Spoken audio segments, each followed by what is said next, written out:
Hi. Hello అండి అందరికీ. బతుకమ్మ శుభాకాంక్షలు అందరికీ. బతుకమ్మ అంటే నాకు గుర్తొచ్చేది ఒకటేనండి. మేము రోజెళ్ళి ఆడుకునేవాళ్ళం.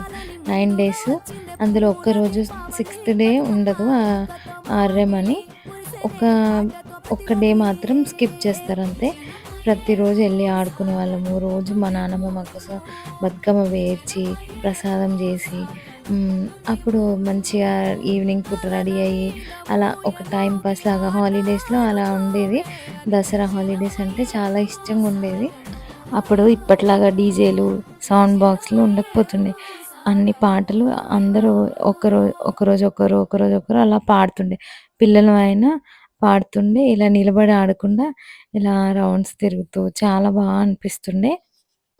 ఇప్పుడసలు బతుకమ్మ దగ్గరికెళ్తేనే సౌండ్ దద్దరిల్లిపోయి చెవులు గిల్లుమనిపోతుంటాయి. మీకు కూడా ఇలానే అనిపిస్తదా?